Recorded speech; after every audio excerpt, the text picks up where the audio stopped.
તો મિત્રો આજના વિડીયોમાં આપણે સ્વાધ્યાય 13.2 નો દાખલા નંબર 1 જોઈશું. તો દાખલા નંબર 1 માં આનું બહુલક શોધવાનું છે. તો પહેલા તો આપણે શું કરીશું, પહેલા તો આપણને સૂત્ર આવડવું જોઈએ. કયું? તો કે z = L plus 1 minus F0 2F1 minus F0 minus F2 ગુણ્યા h. આ સૂત્ર આપણને આવડવું જોઈએ. આગળના વિડીયોમાં મેં તમને શીખવાડ્યું છે કે આ સૂત્રને યાદ કેવી રીતે રખાય. તો અહીંયા આપણે પહેલા જ આવૃત્તિ જોઈશું, બરાબર? તો આવૃત્તિમાં સૌથી મોટી આવૃત્તિ કઈ છે, એટલે સૌથી મોટી સંખ્યા કઈ છે આમાં જોવાનું. ચાલો, તો અહીંયા મને ખબર પડી જાય કે ભાઈ 23. તો આ 23 ને આપણે આપી દેવાનું F1 અને આ આખાને આપણે કહી દેવાનું બહુલકીય વર્ગ. આખાને કહી દેવાનું બહુલકીય વર્ગ. અને અહીંયા જોવાનું F1 આપી દીધો અને તો આ ઉપરવાળો શું થશે F0 અને નીચેવાળું શું થશે આ F2. આટલી આપણને ખબર પડી જાય. હવે એક વસ્તુ યાદ રાખજો કે આ જે છે ને આ અધસીમા એને કહી દેવાનું L, બરાબર? બહુલકીય વર્ગની અધસીમા એટલે આને કહી દેવાનું L. તો આપણા પાસે બધી કિંમતો આવી ગઈ. કઈ કઈ કિંમતો? તો કે L બરાબર શું આવી ગયું 35, બરાબર? F1 બરાબર શું આવી ગયું બેટા આપણા પાસે? તો કે 23. F0 બરાબર શું આવી ગયું આપણા પાસે? તો કે 21 અને F2 બરાબર બેટા શું આવી ગયું આપણા પાસે? તો કે 14. હવે જો એક વસ્તુ યાદ રાખો, મેં કેવી રીતે શાંતિથી કરવાનું, બરાબર બેટા? હવે અહીંયા આપણે એક વસ્તુ રહી ગઈ, કઈ? h. તો h બરાબર શું આવશે? તો કે ભાઈ વર્ગ લંબાઈ. શું? h બરાબર શું આવશે? વર્ગ લંબાઈ, બરાબર? તો વર્ગ લંબાઈ શું છે? તો કે ભાઈ 5 અને 15, 15 અને 25. તો કશું કરવાનું નહીં, વર્ગ લંબાઈ શોધવી હોય ને તમારે તો 5 માં કેટલા ઉમેરીએ તો 15 થાય? તો કે 10, બરાબર? તો h બરાબર શું આવી જશે? 10, બરાબર? હવે જો આપણા પાસે બધી વસ્તુઓ છે, આપણે ક્યાં મૂકી દઈશું? સૂત્રમાં, બરાબર? તો જોઈએ, ચાલો. તો L ની જગ્યાએ તો શું મૂકીશ? 35. અહીંયા L બરાબર આપણે 35 આવી ગયા છે. આપણે F1 બરાબર શું આપ્યું છે આપણને? તો કે 23 માઇનસ F0 બરાબર કેટલા આપ્યા છે આપણને? 21.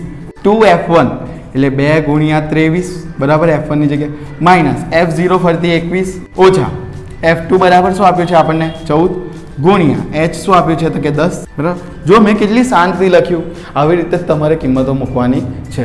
હવે જોજો 35 વત્તા, બેટા સમજો, 23 માંથી 21 જાય તો 2, બરાબર? છેદમાં 23 દુ તો કે 46 ઓછા અહીં જો 21 વત્તા 14 એટલે કેટલા થઈ જશે બેટા? 35, બરાબર? અને ગુણ્યા 35 વત્તા આ 2 તો આમ નામ રહેશે તો 2 ગુણ્યા 10 થઈ જાય, બરાબર?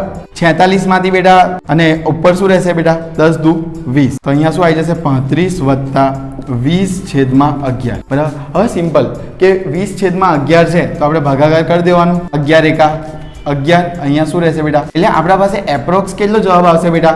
એપ્રોક્સ 1.81, બરાબર? તો 35 વત્તા 1.81 તો 35 ની 1 કેટલા થઈ જશે બેટા? 36.1. આ આવી ગયો તમારો પહેલા દાખલાનો જવાબ, બરાબર? હવે બેટા આ છે દાખલા નંબર 2. હવે દાખલા નંબર 2 માં આપણે ફરતી આપણે અહીંયા પહેલા જોઈશું સૌથી મોટી આવૃત્તિ કઈ છે? તો કે 61.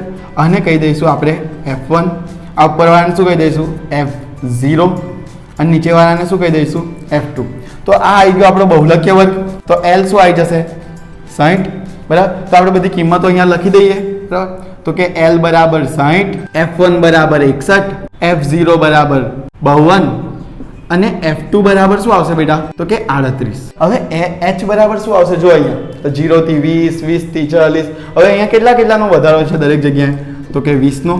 તો h બરાબર આવી ગયું 20. હવે આપણો સૂત્ર કયો છે બહુલકનો? તો simple, z = L plus F1 minus F0 2F1 minus F0 minus F2 ગુણ્યા h. હવે બધી કિંમતો મૂકી દેવાની આપણે આમાં, બરાબર?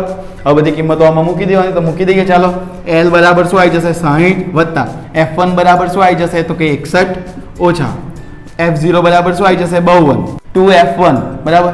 તો 2F1 શું છે? 61 ઓછા F0 શું છે? તો કે 52. F2 શું છે? તો કે 38. હવે શું અહીંયા આવશે? h શું આવી જશે? 20. આ આવી ગયો તમારો. જો મેં કિંમતો કેટલી શાંતિથી મૂકી, બરાબર? આવી રીતે કિંમતો મૂકી દેવાની, બરાબર? હવે 60. હવે તો સરવાળો બાદ બાકી જ છે. વત્તા 61 માંથી 52 જશે તો 9. 61 દુ બેટા સિમ્પલી 122 ઓછા અહીંયા 52 અને 38, બરાબર? હવે 52 અને 38 બેટા કેટલા થઈ જાય? 90 ગુણ્યા 20. 60 વત્તા 9 છેદમાં 122 માંથી 90 જાય તો બેટા કેટલા રહે? 32 ગુણ્યા 20. હવે જો અહીંયા 8 ચોકું 32 અને અહીંયા શું આવશે? 4 પંચા 20 એટલે 4 4 જતા રહેશે. એટલે હવે જોજો 5 નવા 45 બરાબર. તો અહીંયા 60 વત્તા અહીંયા જો 5 9 45 છેદમાં શું આવી જશે 8. હવે બેટા એક વસ્તુ યાદ રાખો, 45 ભાગ્યા 8 કરીએ ને આપણે તો શું આવે એ જોઈ લેવાનું આપણે એકવાર. 5.625 એટલે શું આવી જશે 65.625. આ આવી ગયો તમારો જવાબ બેટા. ઝેડ બરાબર આવી ગયો 65.625. તો બેટા દાખલા નંબર 3 માં બરાબર આપણે ફરીથી જોઈશું બરાબર. સૌથી મોટી આવૃત્તિ કઈ છે અહીંયા? તો કે ભાઈ 40 એટલે આને કહી દઈશું આપણે બહુલકીય વર્ગ આપણો. આ શું આવી જશે બેટા આપણા પાસે F0. આ શું આવી જશે આપણા પાસે F2 અને અહીંયા શું આ શું આવી જશે આપણા પાસે L બરાબર. આપણા પાસે બધી કિંમતો આવી ગઈ છે તો આપણે એકવાર લખી દઈશું અહીંયા. તો કે ભાઈ અમારા પાસે F0 શું આવ્યું છે? તો કે 24. F1 શું આવ્યું છે આપણા પાસે? તો કે 40. F2 શું આવ્યું છે આપણા પાસે? તો કે 33. અને L શું આવ્યું છે આપણા પાસે? L આવ્યું છે આપણા પાસે 1500. હવે H શું છે આપણે એ જોઈ લઈએ. તો H અહીંયા 1000 થી 1500, 1500 થી 2000 એટલે શું આવી જશે H 500. કારણ કે અહીંયા 500 નો વધારો છે. બસ આપણા પાસે બધી વસ્તુઓ છે, કિંમત મૂકી દઈએ સીધી સીધી. તો L બરાબર L કેટલા છે? તો કે 1500 વત્તા F1 શું છે? તો કે 40 ઓછા F0 શું છે? તો કે 24 છેદમાં ફરતી F1 શું છે? તો કે 40 ઓછા F1 શું છે? F0 શું છે? 24 ઓછા 33 ગુણ્યા 500 બરાબર 1500 વત્તા હવે 40 માંથી 24 જાય તો બેટા કેટલા રહે? 16 બરાબર. 40 દુ 80 ઓછા અહીંયા 24 વત્તા 33 કેટલા થાય? 57 બરાબર. 24 વત્તા 33 કરીએ તો 57 ગુણ્યા 500 1500 વત્તા કુલ છેદમાં હવે 80 માંથી 50 જાય તો 30, 30 માંથી 7 જાય તો બેટા કેટલા રહેતા? 23 ગુણ્યા 500 બરાબર. હવે બેટા સિમ્પલી આપણે ભાગાકાર કરવાનું છે. કુલ ગુણ્યા 500 કરીશું એટલે કેટલા થઈ જશે? 8000. અહીંયા જો ફરતી 1500 વત્તા 16 ગુણ્યા 500 એટલે કેટલા થઈ જશે? 8000 બરાબર. અને છેદમાં શું આવી જશે? 23. હવે 23 વડે 8000 ને ભાગવાના છે. એકદમ 1500 આવી ગયા બરાબર આપણા પાસે અહીંયા.